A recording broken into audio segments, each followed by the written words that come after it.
What's up, guys? Emperor Binks coming at you with another video. Doing a character review on Admiral Piett. I'm probably saying his name right. Maybe it's Piett.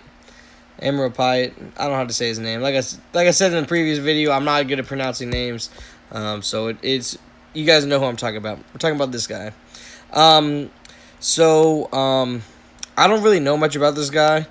I'm just gonna look at this kid. I know Imperial Troopers are really good, and I think he is played on it. I don't know if he's in the lead role. I can't remember if it's him or General Veer says the lead. But we'll go in. We'll see. We'll see if how good he is. All right, let's. So his basic, we're gonna go to level 8 ability. Deal physical damage to target enemy and call another random Empire ally to assist. Allies with inevitable failure are called to assist. All right, I'm assuming he gives inevitable failure. I guess we'll see on the next abilities. That's a pretty good basic. I mean, any basic that calls another ally to assist is wonderful. So I do like this guy. Just his basic is already awesome for me. Let's see this. All allies gain offense up for 2 turns, and the Admiral gains stealth for 2 turns, inflict marked for 2 turns, and inflict 3 stacks of an inevitable failure on target other Empire ally until the end of the battle or that ally is defeated, and remove inevitable failure from all other allies. These debuffs can't be copied, dispelled, or resisted. Okay, so that is how inevitable failure is applied. And then let's see what it does. Gain 1 stack when using an ability or receiving damage from an enemy. Okay. When defeated, grant the Admiral the following bonuses based on the defeated unit's stats until the end of the battle. 1 stack gets 5% max health. 10 stacks gives 20% max health and max protection. 15 stacks gives 50% max health and max protection and offense. Wow. And then 20 stacks is 100% max health and max protection and 300% offense and 25% speed. I'm assuming that's pretty hard to get to 20 stacks, seeing how this works. When using an ability or receiving, okay. Actually, it probably wouldn't be that hard. I think he. I mean, this ability seems awesome. Seems awesome. This inevitable failure seems really good. Doesn't seem like inevitable failure. I mean, inevitable failure for the other team is what it seems like. But anyway, let's see this. Orbital Strike. Dispel all buffs on light side enemies. Okay, that's already wonderful. Deal physical damage to all enemies and inflict daze for 2 turns. That is insane. And there's a lot more text here. Okay. Allies with inevitable failure gain 2 stacks. Awesome. If this attack defeats an enemy, inflict fear on all enemies for 1 turn. And allies with inevitable failure gain 5 stacks. This fear can't be copied. Okay. This is busted. I mean, it does have a cooldown of 4 when it's level 8. It's a cooldown 5 without, which is understandable. I mean, this ability is insane. Wow. I mean, this ability is awesome. I like all of his abilities so far. His basic is special in both of his specials. Let's see his leader ability. Empire allies have plus 30% offense and potency. Light side enemies have minus 30% tenacity and minus 15 speed. And when an ally with inevitable failure critically hits an enemy, they gain 1 stack of inevitable failure and defense up for 2 turns. Okay, that's pretty strong. That is a pretty strong lead. Those inevitable failure stacks is really good, especially if you have like like any of the like stormtrooper or shore trooper that give themselves taunt.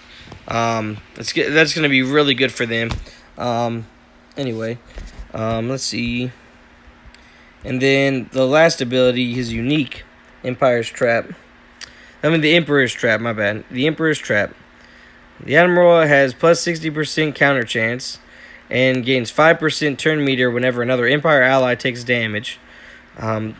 Whenever an Empire ally begins a turn or attacks out of turn, all Empire allies gain a stack of the Emperor's Trap. Until the start of the next enemy's turn, non-Empire allies' turn, or the end of the battle.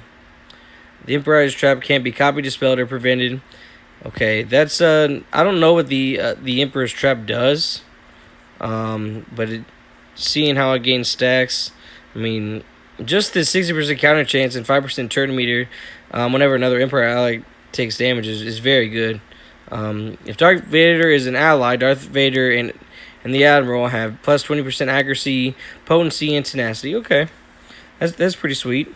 And then the Emperor's Trap. Oh, he gets 6% offense and potency per stack. Okay, that's pretty good. I think that's a pretty strong ability. A pretty strong unique, especially on like I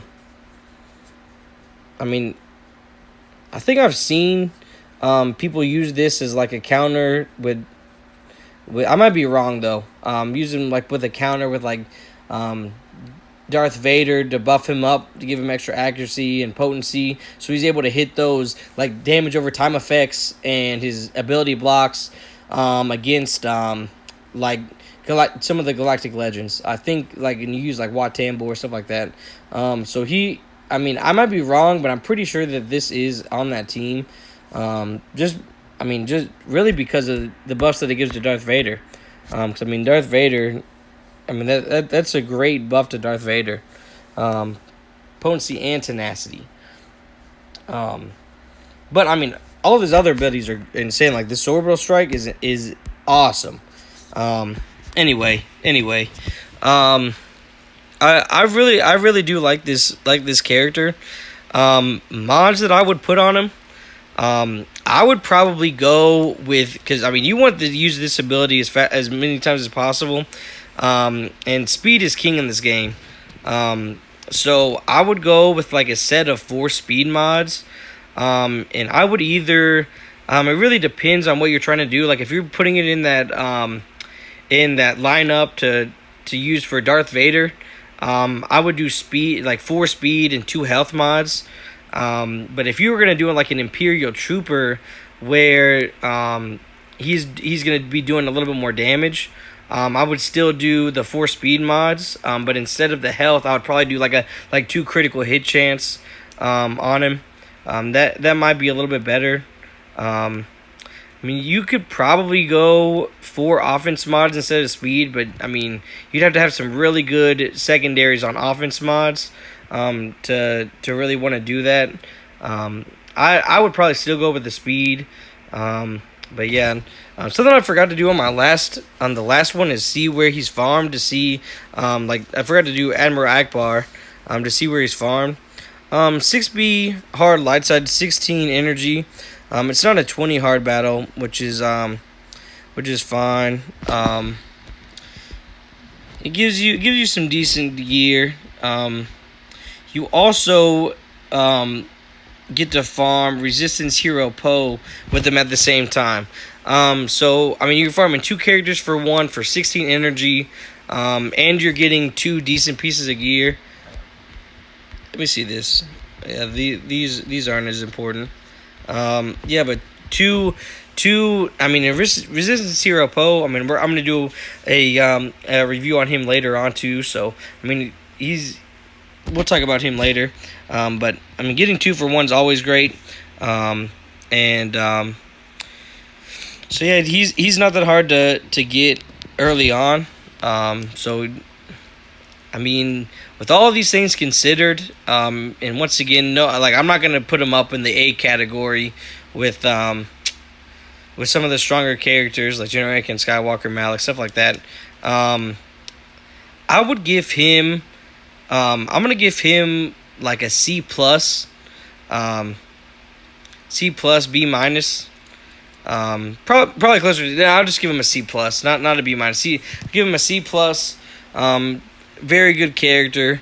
I think he's very good. If you guys disagree with that rating, if you guys think it should be higher or lower, or have any other recommendations for mods or anything, once again, put it down in the comments. I'd love to see what you guys think, or like put down what teams he'd be good on, so on and so forth. I'd love to see what you guys think about him. But anyway, I hope this video is helpful, and I will see you on the next one. Peace out.